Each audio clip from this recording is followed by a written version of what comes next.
Hechos capítulo 2, versículos 39 al 40. Dice, porque para vosotros es la promesa, y para vuestros hijos, y para todos los que están lejos, para cuantos el Señor nuestro Dios llamare.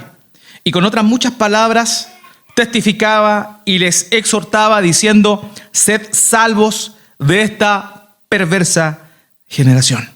Les invito a que me acompañen a orar nuevamente a nuestro Dios. Padre bendito, muchas gracias te damos porque nos das la posibilidad de abrir tu palabra nuevamente de una manera libre en esta oportunidad, en esta mañana, en esta fría mañana.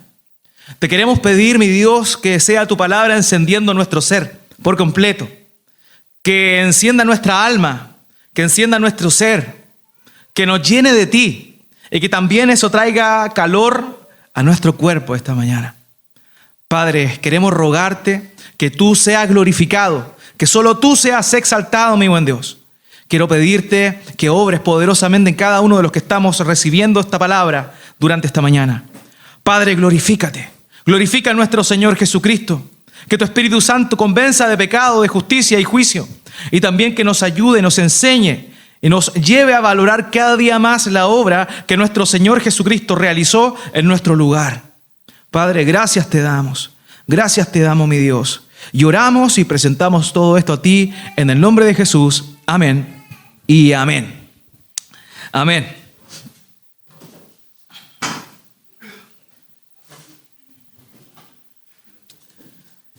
Hay una película que ya a esta altura es de culto, por así decirlo, que se llama Matrix, o para los hispanos, Matrix. Y esa película tiene una escena que a mí siempre me hace recordar las decisiones que nosotros tenemos que tomar en la vida. La trama, más o menos, si usted no la ha escuchado, trata básicamente de esto. Un joven que es informático, que está siempre metido en el computador programando y comunicándose con otros hackers, de pronto recibe un llamado, una invitación a reunirse con una persona que le va a dar a conocer información que él desconoce. En ese momento se encuentra con una mujer que le induce y básicamente le habla de que existe algo mucho más allá de lo que se ve. La película avanza y de pronto se encuentra con aquel hombre que es como básicamente un maestro llamado Morfeo, el cual invita a Neo, que es el nombre del protagonista, le invita y le dice que tiene que tomar una decisión, en la vida, si desea realmente seguir como está o si desea un cambio, pero que la decisión que él tome va a trascender y va a tener consecuencias. Le da a elegir entre una pastilla de color azul y una pastilla de color rojo. Finalmente, Neo decide asumir y tomar la pastilla que lo llevaría a conocer la verdad y que evidentemente, a la luz de aquello mismo, iba a tener consecuencias para su propia vida. Y es así que comienza y se desenvuelve la trama de esa película, Matrix. Él asume las consecuencias. Amados, cuando nosotros nos encontramos frente al Evangelio y cuando aceptamos el Evangelio como la palabra de Dios, evidentemente a nuestras vidas vienen consecuencias. Hay consecuencias de esa decisión. Y muchos que están recién comenzando en la fe comienzan de pronto a ver esas consecuencias. Hay personas de pronto cercanas que antes le hacía gracia todo lo que hacía, pero de pronto ya empiezan a chocar con ese tipo de personas. Y no porque el recién convertido choque, sino porque la otra persona empieza a chocar con lo que empieza a creer el nuevo cristiano. Porque sabemos que al mundo el mensaje del Evangelio le da urticaria, le da comezón, le pica todo. Porque es evidente, porque es un mensaje que confronta. Y tu vida, cuando tú llegas a Cristo, comienza a confrontar a las demás personas. Esa es una verdad, esa es una realidad y sucede obviamente en todo cristiano. Y eso es lo que pasa. Uno comienza a asumir ese tipo de consecuencias.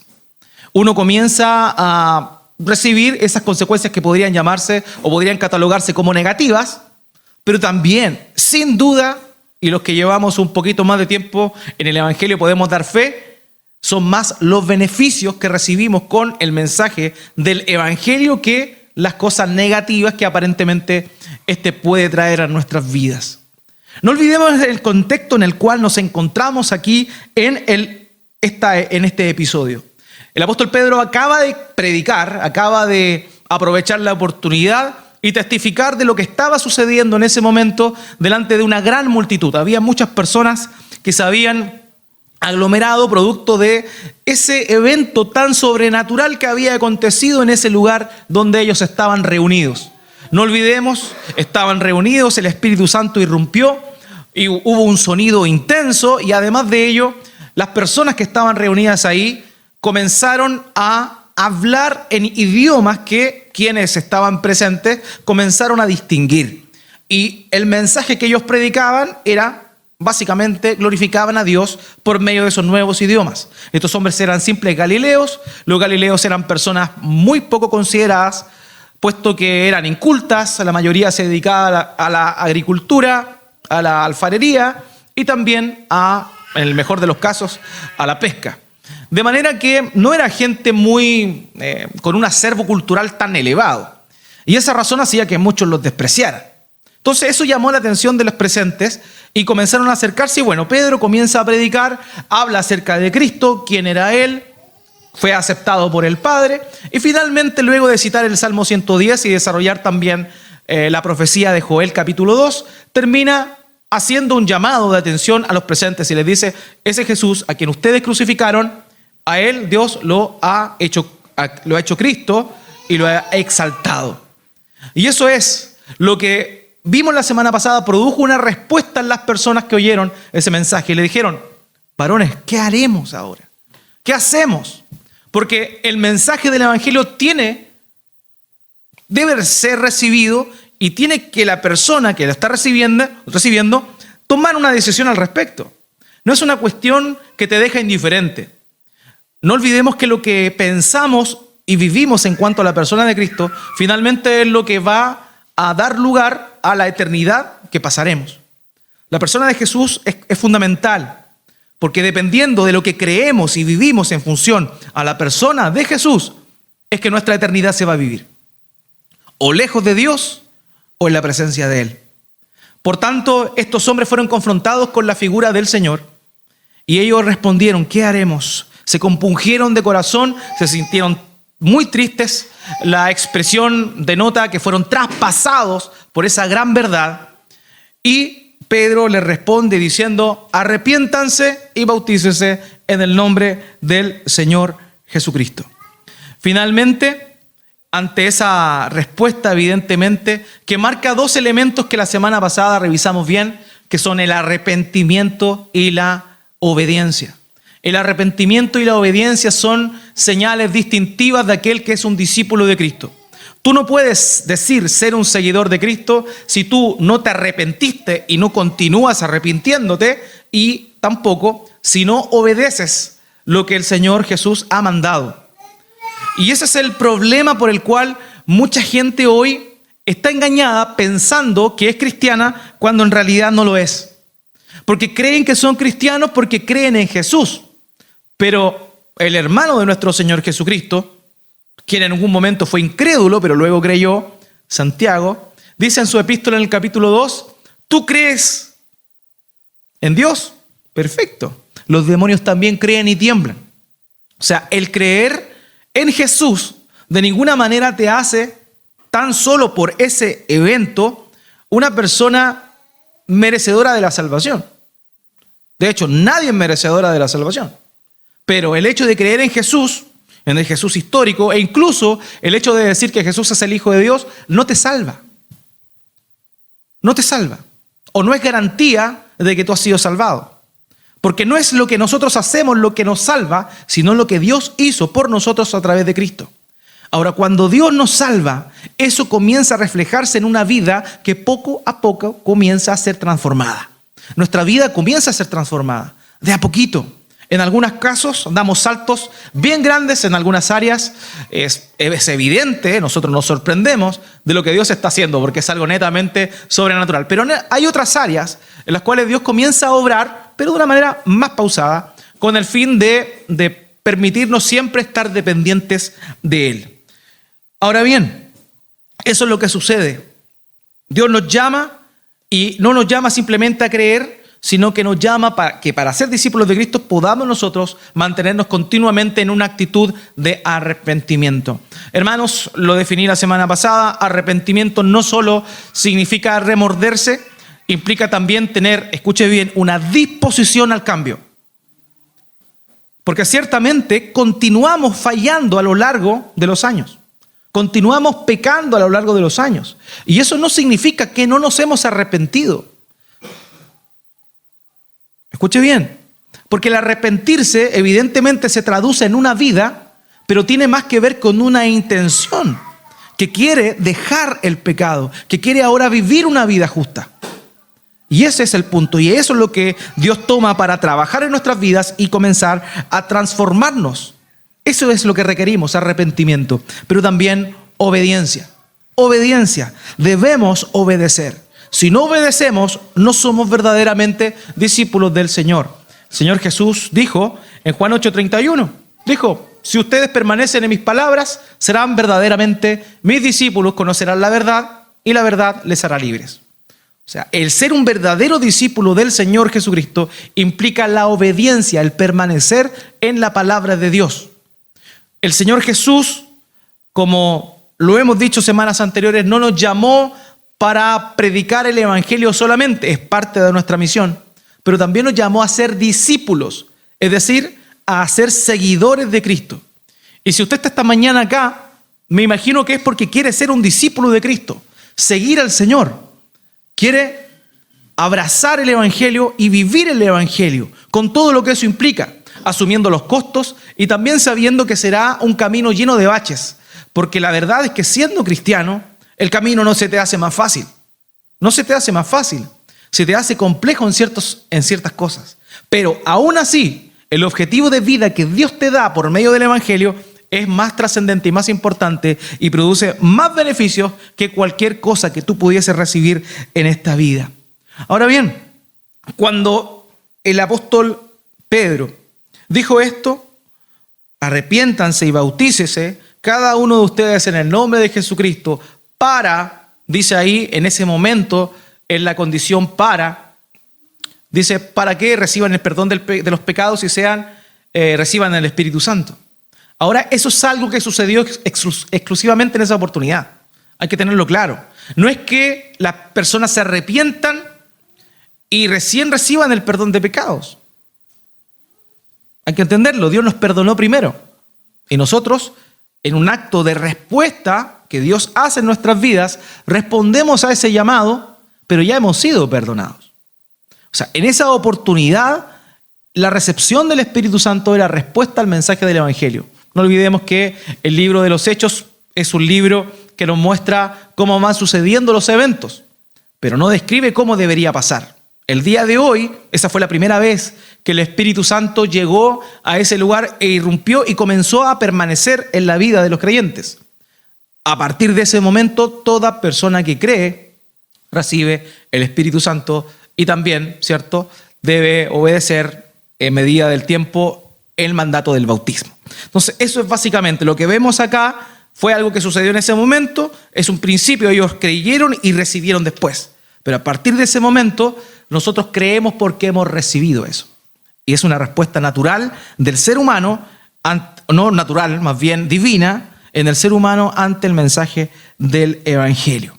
Ahora, lo primero que vemos acá, que dice el apóstol Pedro, es que el Evangelio tiene una trascendencia, tiene una consecuencia, así como lo veíamos en la ilustración del comienzo. Nio asumió las consecuencias que tenía, ventajosas y desventajosas, de tomar la decisión de conocer la realidad. Para nosotros también hay consecuencias, y hay 3 tipos de consecuencias que vamos a estar viendo en esta mañana. Existe en primer lugar una consecuencia personal, en segundo lugar una consecuencia generacional y en tercer lugar una consecuencia geográfica. Una consecuencia personal, una consecuencia generacional y una consecuencia geográfica en el hecho de recibir el mensaje del Evangelio correctamente. Ahora, aquí es importante darnos cuenta de esto. El Evangelio tiene trascendencia en el tiempo, las generaciones, y también en el espacio. Comienza siendo una cuestión personal, pero el Evangelio sí o sí se convierte posteriormente en una cuestión colectiva. En una cuestión colectiva. Ahora dice Pedro acá, porque para vosotros es la promesa. Y se queda ahí. Para vosotros es la promesa. La pregunta que bien podemos hacernos, que deberíamos hacernos, es ¿a qué promesa se está refiriendo ahí? ¿A qué promesa? Para ello es necesario que tal vez remontarnos un poquito más atrás en el discurso del apóstol Pedro, donde habla de que en los postreros días se derramaría el Espíritu Santo, haciendo una alusión al libro del profeta Joel. Esas son las promesas. Esas son las promesas, lo que Dios anunció de antemano. Ahora bien, las promesas tienen un concepto mucho más amplio que el que podemos ver nosotros aquí en cuanto a lo que el propio apóstol Pedro dijo anteriormente.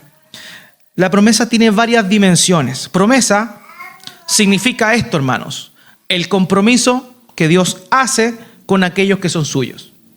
Eso es.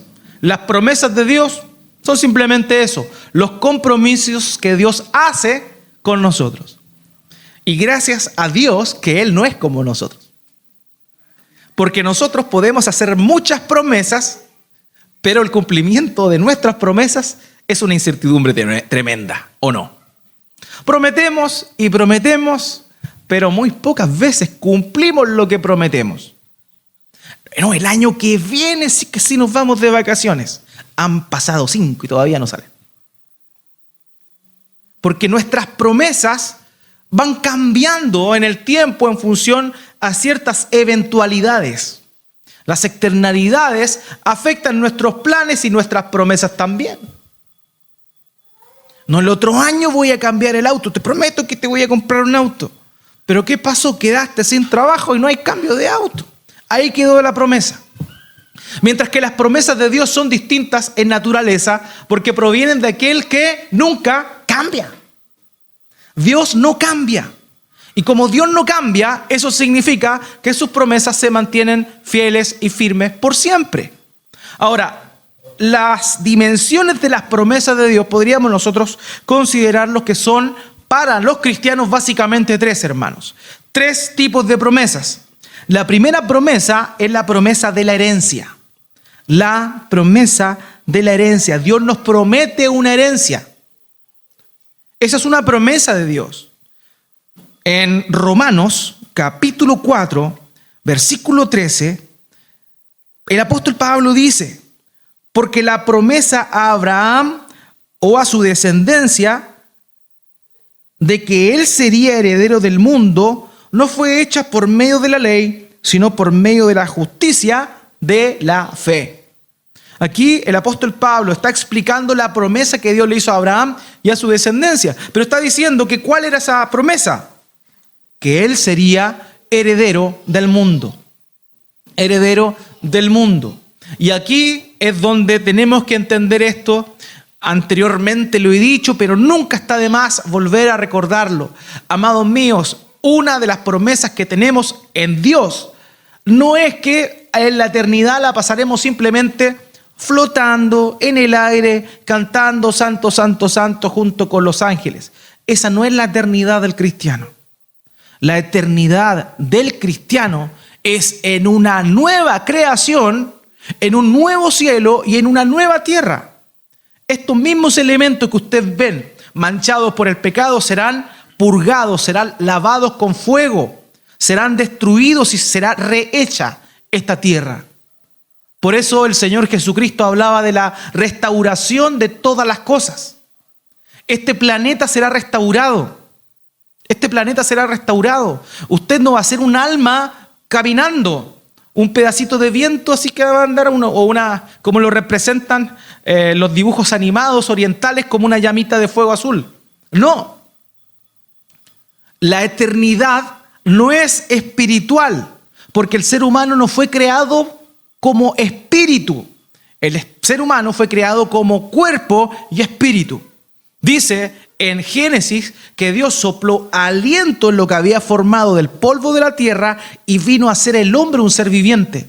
El hombre está completo, perfecto, teniendo ambas esencias, la esencia física y la esencia espiritual. Por tanto, la herencia que el cristiano tiene no es el cielo. Cuando morimos, nuestra alma abandona nuestro cuerpo se pudre, algunos lo queman y lo hacen cenizas, y nuestra alma va a la presencia de Dios, pero esa no es la gloria final. Eso es lo que solamente se conoce como el estado intermedio. Es un lugar donde nuestra alma está descansando en la presencia de Dios, pero no es lo definitivo. El cielo no es el fin. El cielo es la sala de espera para el momento definitivo cuando el cielo y la tierra se unan por la eternidad en la presencia de Dios. Por tanto, la herencia que nosotros tenemos, amados, es física. Cuando el Señor Jesucristo dice: bienaventurados los que lloran, porque ellos heredarán la tierra. La tierra física, no esta tierra. No significa que van a estar estos mismos árboles, no, va a ser, digamos, rehecha, por así decirlo, purificada, y todos los elementos que ustedes ven hoy acá, por ejemplo, van a estar de nuevo. Hay ciertas cosas que no, evidentemente, pero otras que sí. A veces uno le preguntan, sobre todo los niños: ¿en la eternidad van a haber animales? Sí, hermanos, van a haber animales. Ahora su perrito no va a estar porque tristemente no. Ellos no tienen herencia eterna, pero sí van a haber animales. Sí va a poder cumplir ese sueño de cabalgar en un corcel blanco o en un unicornio las niñas. Van a poder cumplir su sueño. Sí, va a ser física. Hermanos, hay una promesa, una heredad física para el cristiano. Cuando el Señor Jesucristo dice en Apocalipsis capítulo 1 que Él nos ha hecho reyes y sacerdotes, ¿qué cree usted que significa eso? ¿Que vamos a reinar? ¿Cómo va a reinar siendo un alma flotando? No, es una herencia física. Y Abraham y su descendencia, y nosotros por fe somos descendientes de Abraham, recibiremos esa herencia. Por tanto, hay promesas, hay consecuencias positivas, evidentemente, y una de ellas es la promesa de una herencia. En segundo lugar, hay otra herencia que la Biblia nos habla en el Nuevo Testamento, y esto estoy haciéndolo en función a la expresión que se empleó ahí, que el apóstol Pedro empleó de promesas. Estas son 3 veces que esa misma expresión, promesas, aparecen en el Nuevo Testamento. Y la otra promesa que Dios nos da en Cristo es la del perdón, que esta es la más popular, llamémoslo así. Dios nos perdona. Y eso es una promesa, amados. Dios nos ha perdonado y nos ha dado salvación.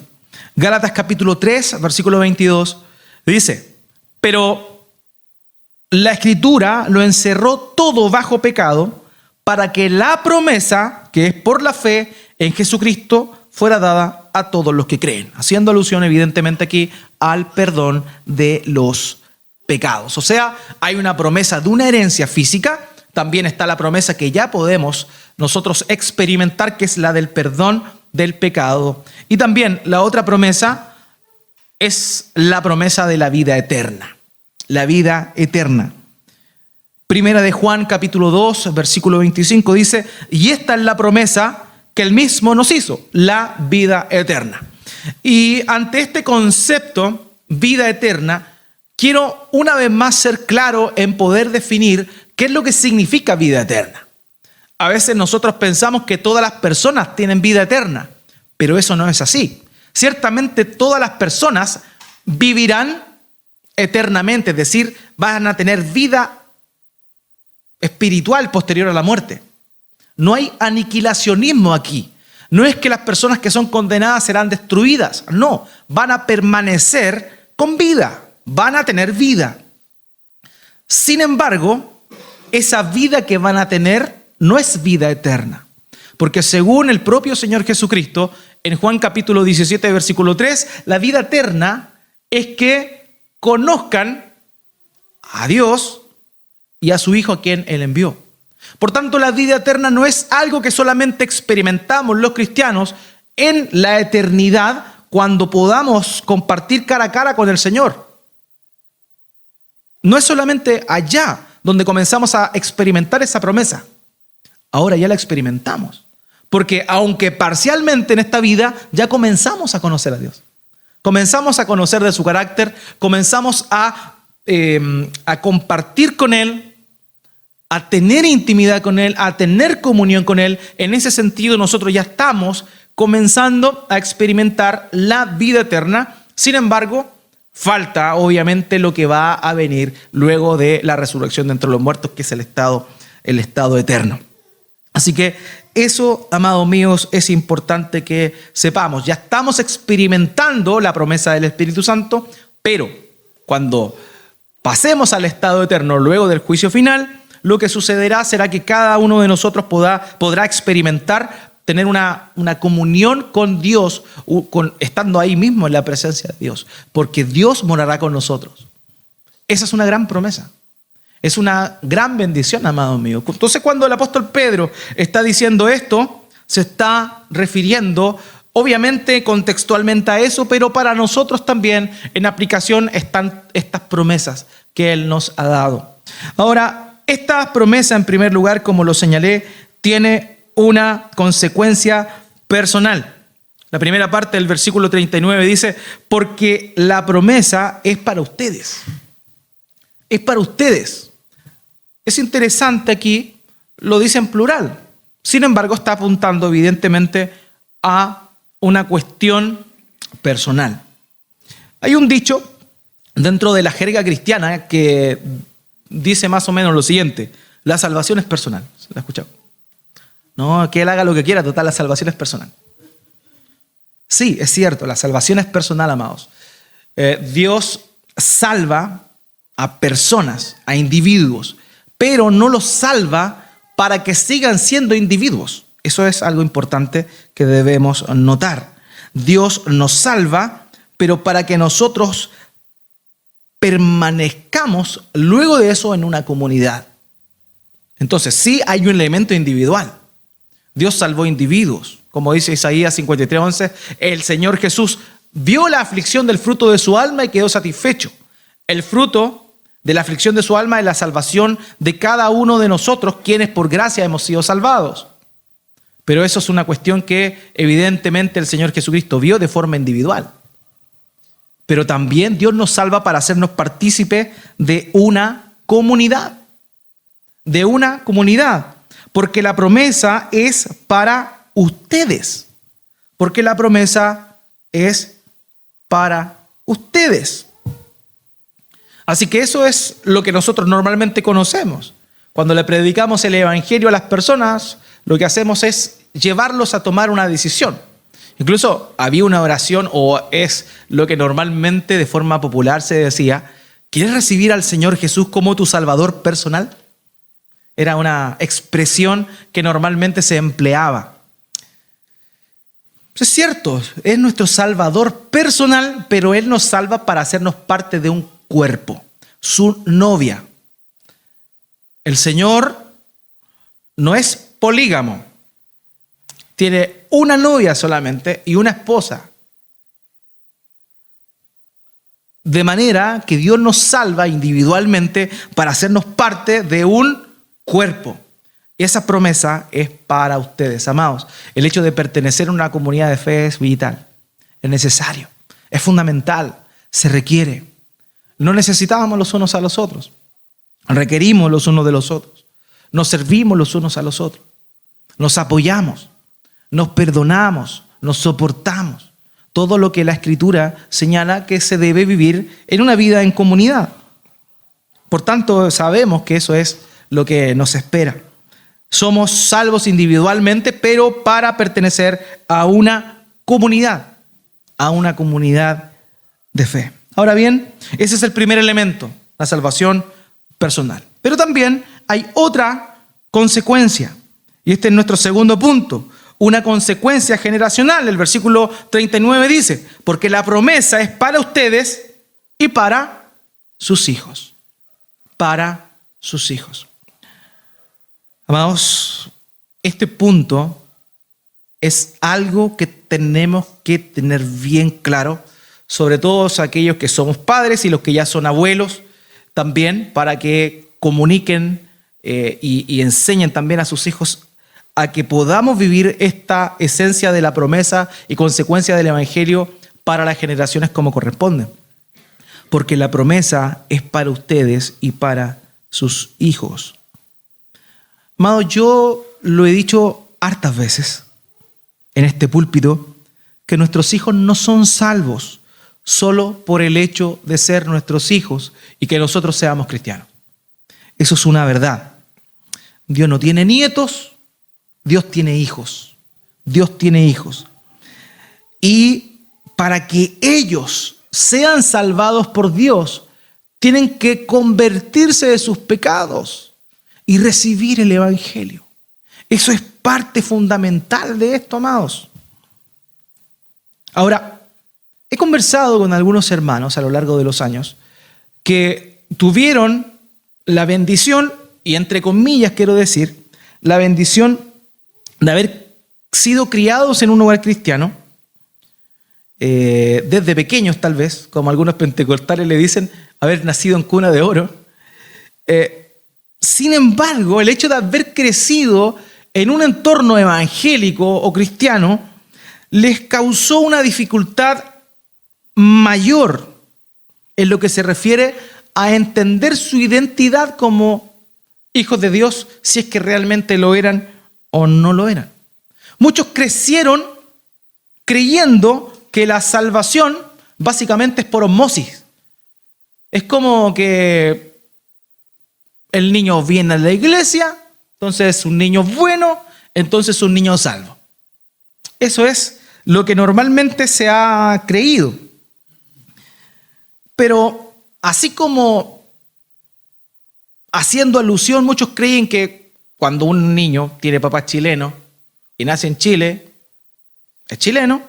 Otros creen que por tener padres cristianos e ir a la iglesia, los niños son cristianos. Pero eso evidentemente no es así. Cada niño debe ser llamado. Por eso dice, este llamado es para ustedes, para sus hijos. Es un llamado. Hermanos, nuestros hijos necesitan oír el llamado. Y para nosotros, como padres cristianos, tenemos que entender que nuestros hijos necesitan responder ante el llamado de Dios. Así como Samuel, en una oportunidad, cuando oyó la voz de Dios, fue guiado por Elí para responder ante la voz de Dios y dijo: heme aquí. De la misma manera, nuestros hijos, nuestros jovencitos deben responder al llamado del Evangelio ellos, porque no serán salvados solamente por venir a la iglesia o ser criados de una manera moral y éticamente correcta. Tú puedes enseñarles muchos valores y ser buenas personas. Los niños pueden ser buenas personas, pero no son cristianos a causa de eso. Por eso, nuestra responsabilidad como padres es siempre decirles, una, que son pecadores, dos, que necesitan de Cristo. El Señor Jesús, ¿qué dijo? Dejen que los niños vengan a mí. A veces se malinterpreta tanto ese pasaje.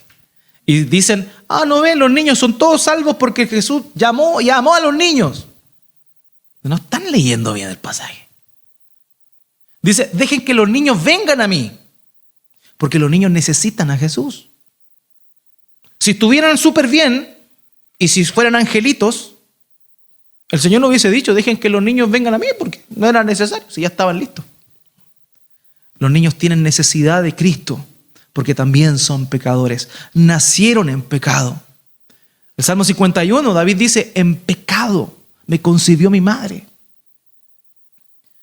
Todos los niños nacen muertos en sus delitos y pecados, nacen separados de Dios. Y aunque nosotros los criemos con valores cristianos distintos a los que el mundo hoy le está dando, aún así nosotros tenemos que cumplir con nuestra responsabilidad. Primero, saber y luego obrar y actuar en torno a ellos en esa conciencia. Nuestros hijos son pecadores, nuestros hijos necesitan a Cristo y nuestros hijos, si se arrepienten y obedecen, son realmente cristianos. Esa es la verdad.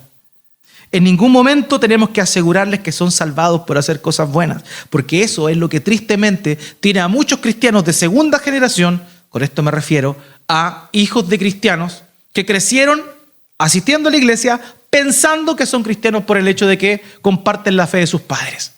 A mí me ha tocado un montón de veces cuando evangelizo, cuando comparto con personas, les digo, ¿tú crees en Dios? Sí, me dicen, soy católico. ¿Va a misa? ¿No? ¿Va a bueno, creo que hubo una fiesta ayer, antes. ¿Va a las procesiones? No. ¿Y por qué dices que eres católico? Porque mi mamá iba a la iglesia católica y me bautizó en la iglesia católica. Asumen que son algo porque sus padres eran algo. Y eso se permea también dentro de la iglesia cristiana. Amados o no, tenemos que enseñarle a nuestros hijos que necesitan arrepentirse. Ellos necesitan a nuestro Señor. Y esa promesa que Dios dio también es para nuestros hijos. Y por lo mismo es que tenemos que entender que ellos necesitan de Cristo. Hay muchos hijos de cristianos que nunca se les predicó el evangelio y simplemente asumieron que son salvos. Y eso puede ser muy dañino. Por eso hay algunos que luego del tiempo se encuentran con el mensaje del evangelio y se dan cuenta de que no eran verdaderamente cristianos. Como el caso de un servidor. A mí me pasó eso. Yo crecí en un hogar cristiano. Pero en un momento de mi vida, cuando me encontré con el evangelio, me di cuenta que yo no era cristiano. Defendía a los canutos, defendía a los evangélicos, me agarraba con unos compañeros católicos romanos en cuanto a lo que pensaban, pero yo no era cristiano, era un simpatizante. Entonces, eso es lo primero. Hermanos que somos padres, entendamos, nuestros hijos necesitan de Cristo y solo por el hecho de venir acá o ir un rato a la escuela no es garantía de que ellos sean cristianos. Nosotros tenemos que predicarles. Nuestra primera labor como padres no es discipularles. Nuestra primera labor como padres es evangelizarles. Evangelizarles. Tenemos que evangelizarles primero, mostrarles el evangelio, mostrarles su naturaleza para que luego ellos entiendan y tomen ciertamente desde la perspectiva humana la decisión de seguir a Cristo. Así que no hay salvación generacional. Sin embargo, sí hay muchos beneficios a la hora de nacer en un hogar donde se cree en Cristo. Y es aquí, amados míos, donde quiero también detenerme. Nuestros hijos tienen una ventaja por sobre los demás niños en que ellos pueden recibir los beneficios de estar dentro de una familia donde se conoce y se teme al Señor. Porque debería haber dentro de la familia cristiana ciertos comportamientos que son totalmente distintos a los que tienen las personas que están sin Cristo. Evidentemente, aunque los cristianos luchamos, pecamos, fallamos y obviamente no somos padres perfectos, pero aún así nuestros hijos tienen la posibilidad de ver reflejado en nuestras vidas el camino que ellos deben seguir. Otro día mi esposa me comentaba de que es normal oír como consejo que nuestros hijos nunca deberían oír nuestras discusiones. No hay que hacer parte de los niños de nuestras discusiones. Evidentemente no. Sin embargo, los que somos adultos, díganme si no se dieron cuenta alguna vez que sus papás estaban peleados. ¿Se dan cuenta de lo hipócritas que somos? La vida real es así. Esto no se trata de hacer partícipe a los niños de nuestras discusiones, pero nuestros hijos se dan cuenta de nuestras discusiones. Pero también, así como se dan cuenta de nuestras discusiones, nuestros hijos se tienen que dar cuenta de cómo compartimos y cómo crecemos nosotros a pesar de los conflictos que tenemos como matrimonio. Porque nuestros hijos no deben tener de nosotros una perspectiva de un matrimonio perfecto que nunca se equivoca, sino todo lo contrario, que son imperfectos y que por la gracia de Dios se arrepienten, se perdonan, se aman. Nosotros no tenemos que mostrarnos delante de nuestros hijos como personas intachables. No seamos hipócritas, debemos ser honestos. No sé cuántos de ustedes, los que tienen hijos más grandes, practican el pedirle perdón a sus hijos. A veces uno comete injusticias como papá. Pero el pedirles perdón, o ver que si tú discutes con tu esposa, le pides perdón a ella y cambian las cosas, que tu hijo o tu hija contemple eso, es bueno, es positivo. Porque se da cuenta cómo un cristiano debe comportarse.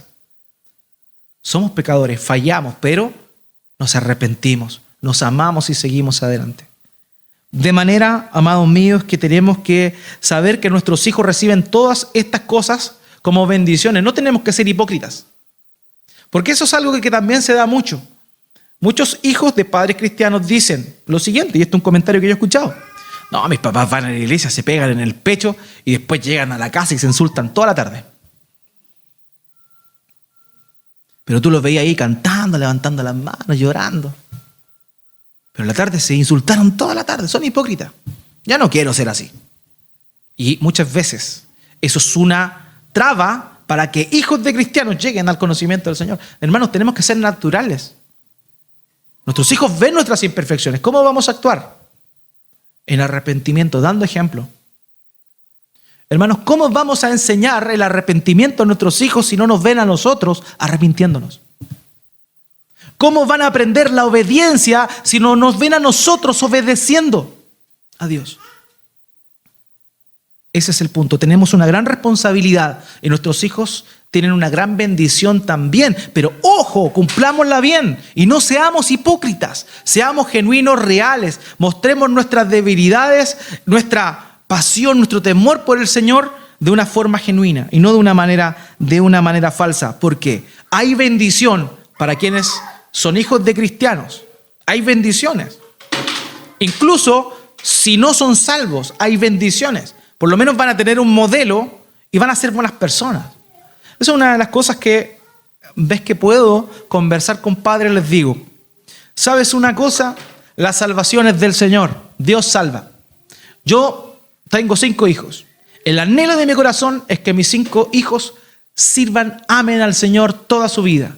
Y yo me voy a esforzar, me voy a arrepentir delante de Dios, voy a mostrarme lo más humano posible, lo más débil y dependiente de Dios para dar ese ejemplo. Pero yo como padre no puedo garantizar la vida espiritual de ninguno de mis hijos. Porque todos ellos son personas individuales y toman decisiones. Todos ellos son personas. Toman sus decisiones. ¿Seguirán a Cristo o no seguirán a Cristo? Pero mi responsabilidad como padre es mostrarles una vida de alguien que teme al Señor y que lucha por ser cada día más como Cristo, con sus debilidades y con las cosas buenas también. Porque ellos tienen que ver eso en nosotros. Ahora, si nuestros hijos no siguen a Cristo, por lo menos, y paréntesis, les enseñamos los principios del reino de Dios, por lo menos van a ser buenas personas. Por lo menos. O sea, ¿qué padre no anhela la salvación de sus hijos? Pero en el peor de los casos, que va a ser terrible, por lo menos la sociedad va a recibir una persona más o menos decente y moralmente cuadrada. Hay beneficios, hermanos míos. La salvación generacional no existe, pero sí hay beneficios generacionales que podemos nosotros experimentar. Por ejemplo, Noé, lo vemos. Génesis capítulo 9, versículo 9. Dios le dice, miren, yo establezco mi pacto con ustedes y con su descendencia después de ustedes.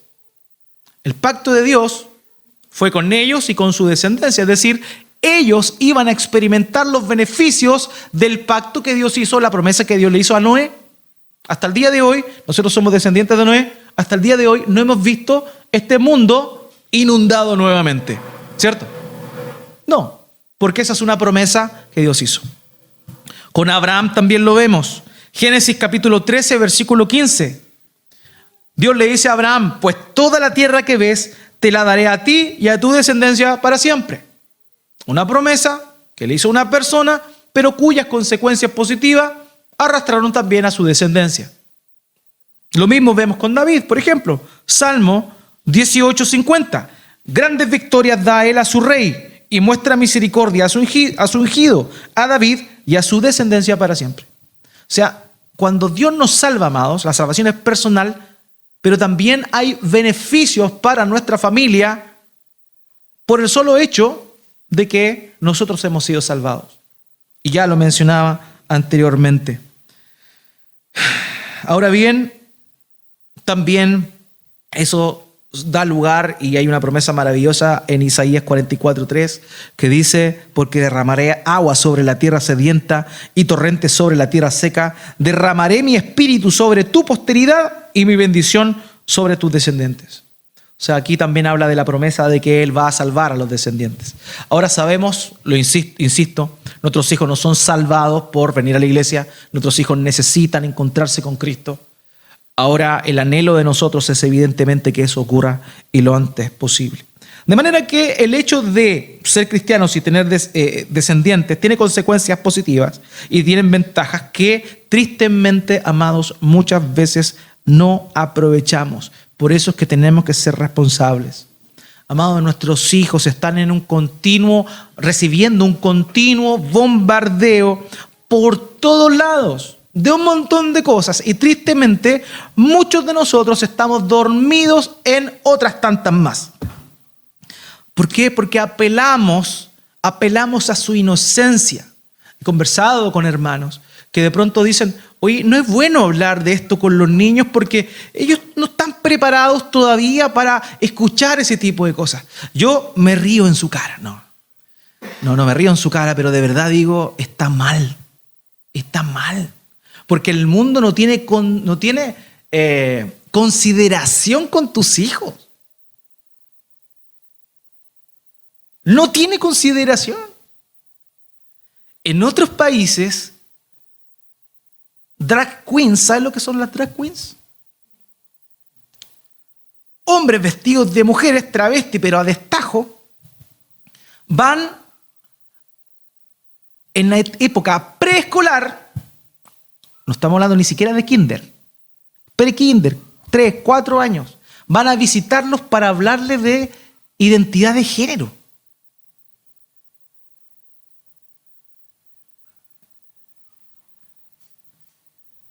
Entonces, el mundo no tiene consideración con nuestros hijos.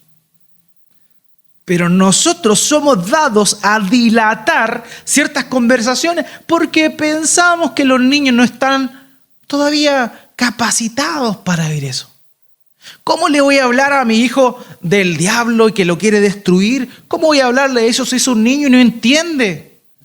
Sin embargo, tu pequeño hijo pasa horas en internet arrancando de Huggy Wuggy.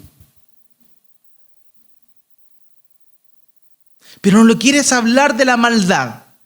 No le quieres hablar de esas cosas, pero ya, cabro chico, está contaminado. ¿Y sabes qué? Te ganaron. ¿Por qué? Porque como cristianos muchas veces pensamos, no, es que los niños todavía no están preparados para escuchar esas cosas. Hermanos queridos, nosotros no debemos estar dormidos, tenemos que estar atentos. Cuando hablamos de David a nuestros hijos en la escuela bíblica, normalmente el guerrero David, ¿cierto? Aquel que practicó con osos, con fieras y que derrotó al gigante Goliat. Y les hablamos de eso a nuestros hijos y le contamos la historia, cómo el valiente David con una honda derribó a un tremendo gigante. Pero no les hablamos a nuestros pequeños del cobarde y libidinoso David que miró para la vecina de al lado, la codició, adulteró con ella y mandó a matar a su esposo. ¿Cómo le vamos a contar eso a los niños?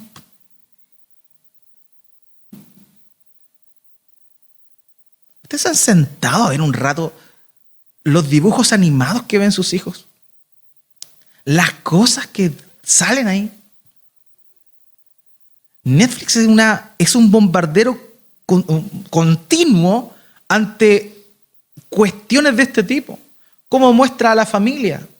Hay series, yo de verdad no he visto ninguna serie que no salga algo malo. De verdad. Ahora, pregunta es, ¿vamos a encerrar a nuestros hijos en una burbuja para que no vean esas cosas? No estoy diciendo eso, hermano. Estoy diciendo de que tú tienes que tomar la iniciativa. Hay bendición para tu descendencia, pero asume tu responsabilidad. Asume tu responsabilidad. No, es que los niños son muy pequeños para entender el movimiento LGTB, los homosexuales, las lesbianas. Yo no le voy a hablar de eso todavía al niño. Sí, pero Disney hace rato ya que lo puso. Hace poco salió esta cuestión de Buzz Lightyear, pero hace rato que vienen hablando de cosas de ese tipo y que pasaban pero piolita nomás. Ahora, el llamado, hermanos, es que seamos proactivos y realmente bendigamos, que el evangelio tiene consecuencias para nuestra descendencia que verdaderamente bendice a nuestros hijos. Pero para eso es necesario que asumamos los riesgos y veamos los costos que esto implica y que nos pongamos el parche ante la herida como papás. Muchas veces estamos con esta cuestión, oye, le enseñaron esto a tu hijo, le tenés que enseñar la verdad. Es como actuamos de forma reactiva. No, hablemos de manera proactiva. Hablemoslos del modelo como corresponde. Y después, cuando se encuentren con eso, no les va a llamar la atención. Van a decir, pero el modelo es este. Que tengan sus cosas claras. No, es que yo no voy a dejar que mis hijos vean Buzz Lightyear porque 2 mujeres se dan un beso. Oye, van al negocio al frente y 2 niñas besándose. La idea es que tú le instruyas a tus hijos antes para que conozcan la verdad, disciernan la verdad y cuando se vean enfrentadas a esas cosas, digan, esta es la verdad. Punto. De pronto, a nosotros nos sorprende cómo el marxismo la idea marxista, el pensamiento marxista es tan popular. Pero ¿cómo? Si carece de lógica, los números no cuadran. ¿Cómo? Dicen algunos. ¿Saben? Esas personas fueron instruidas desde chiquitito. Stalin decía, denme a los niños y yo cambio una generación. ¿Por qué? Porque los niños son esponjas que absorben. Y si tú no les estás dando a tus hijos lo verdadero, el mundo le va a dar lo malo. Y entre 10 que le da el mundo y 0,00009 que le das tú, evidentemente el mundo se lo va a comer. Entonces el problema no es que nuestros hijos viven en una burbuja, el problema es que nosotros no asumimos las consecuencias, o más bien los beneficios de la salvación, y no impartimos como visión a nuestros pequeños. No dejemos que los profesores nos ganen, amados. Mi hija mayor está en séptimo. En séptimo ya empiezan a ver el tema de la reproducción. Y también empiezan a ver el tema en historia de la evolución. No dejemos que nos ganen. Nuestros hijos tienen que saber que la evolución es una teoría. Teoría. Nunca ha sido probada. Teoría. Nuestros hijos tienen que saber también lo que es la sexualidad. Tienen que saber a esa edad, 12 años, tienen que saber eso. Cómo corresponde, cómo debe ser llevada a cabo. Hay papás cristianos que no saben lo que es la clamidia. A tus niños chicos se lo están enseñando. Amados, entendamos, es una bendición recibir el evangelio, pero hay responsabilidad en ello. Y un consejo muy personal. No diga todavía muy chico, porque no se van a dar cuenta cuando van a ser de su porte. Se lo digo por experiencia. No se va a dar ni cuenta, porque así es. En la cotidianidad nos da esta visión de que el tiempo no avanza, pero el tiempo no perdona, amados. Y nuestros hijos están así. Charles Spurgeon dijo, hablando de los hijos, ellos son favorecidos al ser colocados bajo una educación piadosa y bajo la escucha del Evangelio, pero su necesidad y su pecaminosidad son las mismas que en el resto de la raza. Así que, amados, hay una bendición, una consecuencia individual, también hay consecuencias y bendiciones para nuestra descendencia. Ahora bien, continúo con el pasaje, versículo 39, porque la promesa es para ustedes, para sus hijos y para todos los que están lejos. Aquí nos encontramos con la tercera consecuencia, la consecuencia geográfica. Hermanos, si estamos en el último país del cono sur, en el continente americano, estamos justamente en el último lugar del mundo. Y la verdad es que si hoy estamos hablando de Cristo aquí, es porque la bendición del Evangelio llegó hasta acá. No sabemos cómo, no sabemos cuándo, simplemente hoy, porque desconocemos muchas veces nuestra historia, simplemente hoy reconocemos a Cristo en este lugar. Pero esto es una promesa que el Señor Jesucristo dio de que el Evangelio se expandiría para todos los que están lejos. En primer lugar, Pedro estaba pensando en la gente judía que moraba en otros lugares fuera de la tierra de Palestina. Él lo había dicho, Isaías 57, 19, poniendo alabanza en los labios, paz, paz al que está lejos y al que está cerca, dice el Señor, y yo lo sanaré. Dios prometió bendición, salvación a los que estaban lejos también. También lo hizo porque en realidad toda persona que oye el mensaje del Evangelio y que invoca el nombre del Señor como Salvador, recibe evidentemente la salvación. Joel capítulo 2, versículo 32. Todo aquel que invoque el nombre del Señor será salvo, porque en el monte de Sión y en Jerusalén habrá salvación, como ha dicho el Señor, y entre los sobrevivientes estarán los que el Señor llame. Por tanto, el llamado del Evangelio no es solamente a los que estamos aquí, amados. A veces tenemos una visión muy localista. No, el Señor tiene ovejas en todos lados. Juan capítulo 10, versículo 16. Tengo otras ovejas que no son de este redil.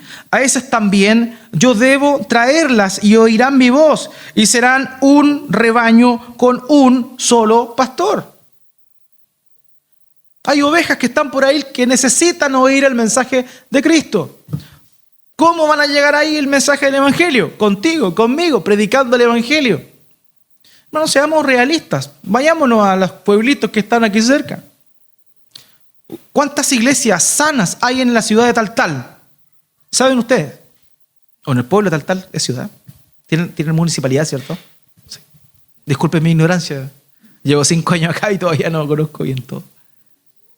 ¿Saben ustedes cuántas iglesias sanas hay allá? ¿Le interesa? Buena pregunta. Hermanos, el Evangelio tiene que llegar a todo lugar. Baquedano. ¿Hay iglesias sanas en Baquedano? ¿Habrá? ¿No habrá? No sabemos. De acá tienen que levantarse gente que algún momento vaya para allá. ¿O no? Estamos reunidos acá esta mañana por la gracia del Señor. Pero las iglesias locales se basan en misiones. A veces no lo ven, pero yo acá soy misionero. Yo no vengo de acá, yo no nací en Antofagasta. Yo vengo de afuera. El Señor movió una pieza de un lado y la puso en otra. Así funciona el reino de Dios. Y es necesario que el Evangelio siga continuando en extensión. Pero para eso la iglesia tiene que entender que hay una promesa, que el Evangelio se va a extender. Pero tiene que haber gente dispuesta que diga, heme aquí. ¿Para qué nos preparamos?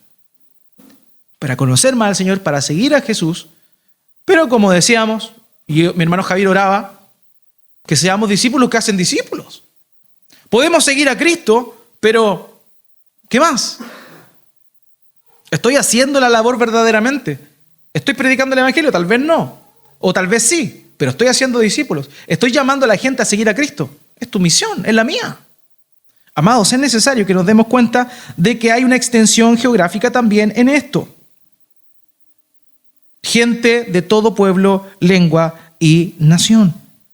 Para todos los que el Señor llame, dice el verso 39. Porque la promesa es para ustedes y para sus hijos y para todos los que estén lejos, para tantos como el Señor nuestro Dios llame.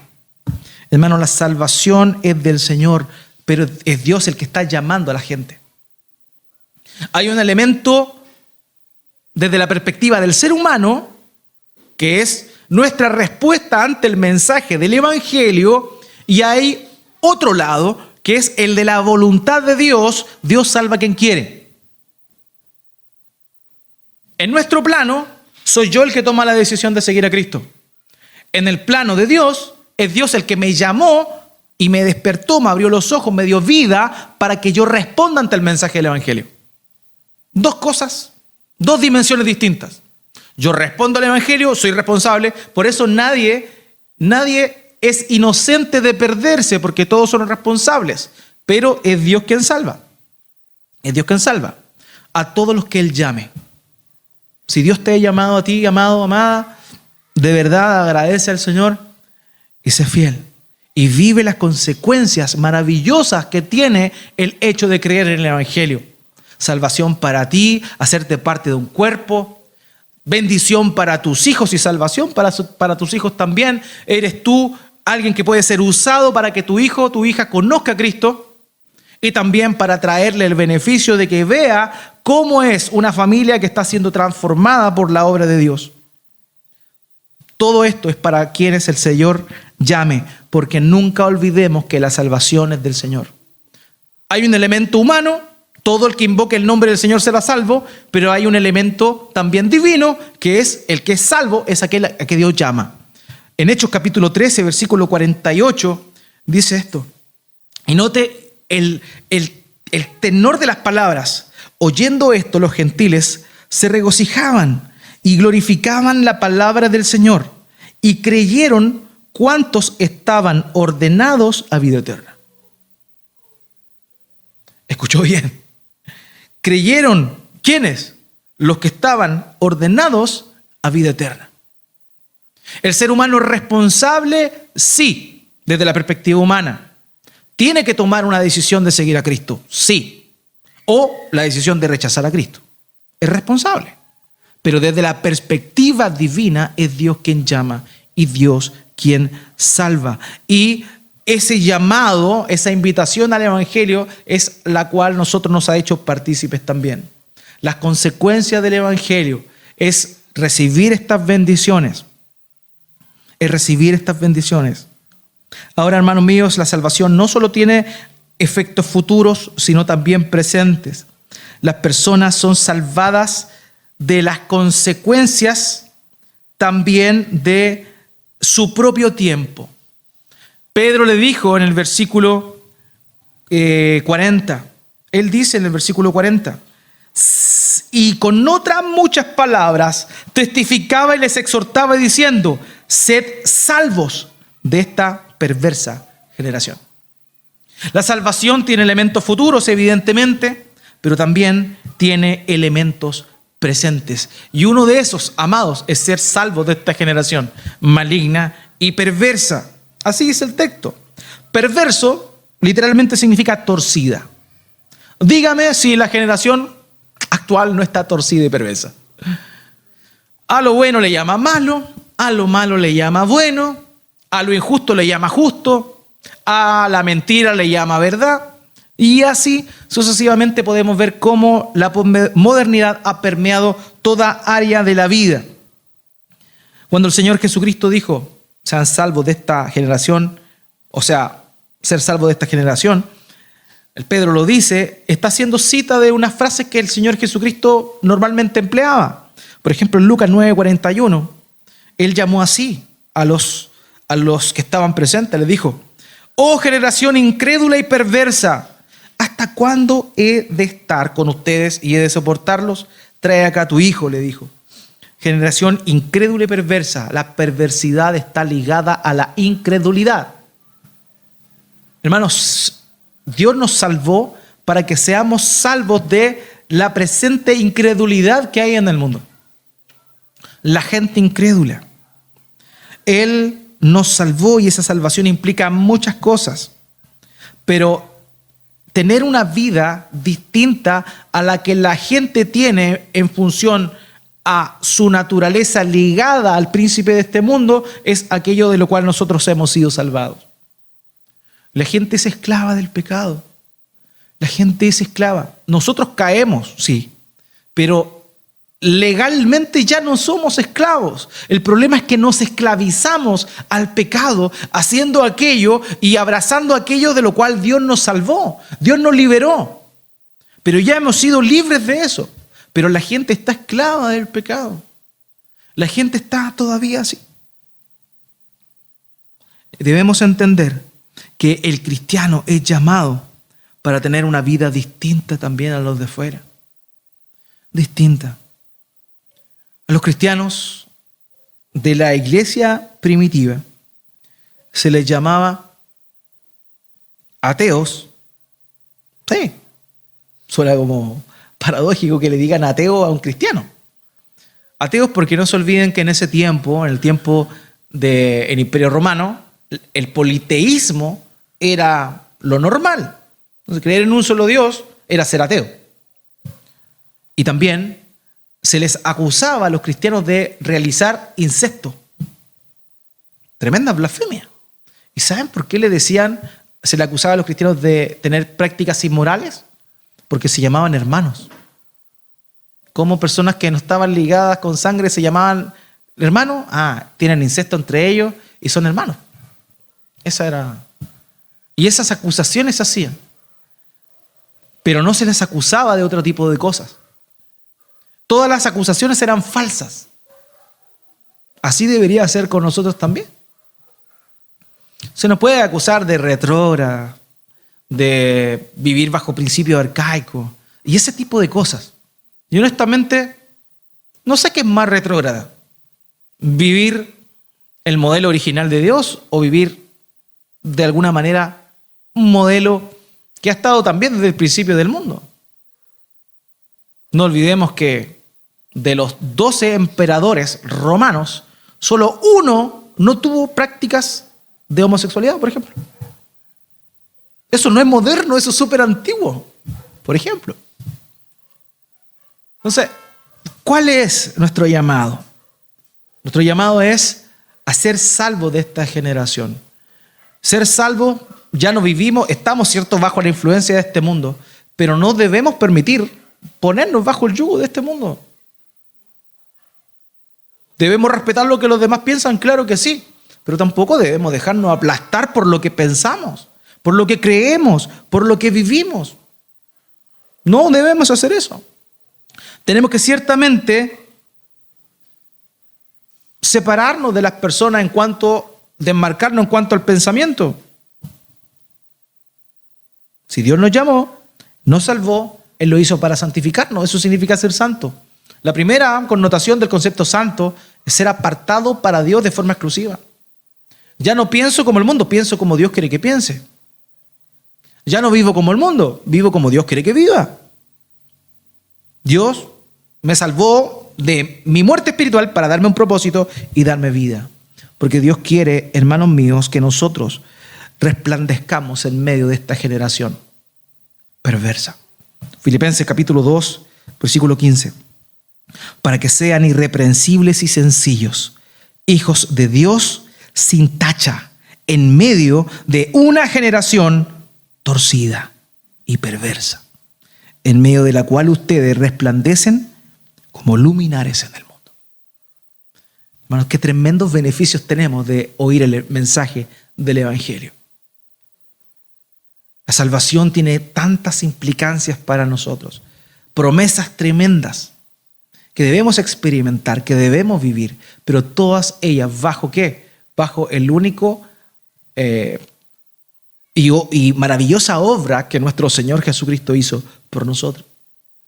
Disfrutemos los beneficios, las consecuencias del Evangelio para nosotras, aquellos que son maravillosas, aquellas que son un poco difíciles en cuanto a la opresión que el mundo ejerce sobre nosotros. Pero asumamos eso y seamos responsables, porque eso es lo que verdaderamente hacen discípulos de Cristo.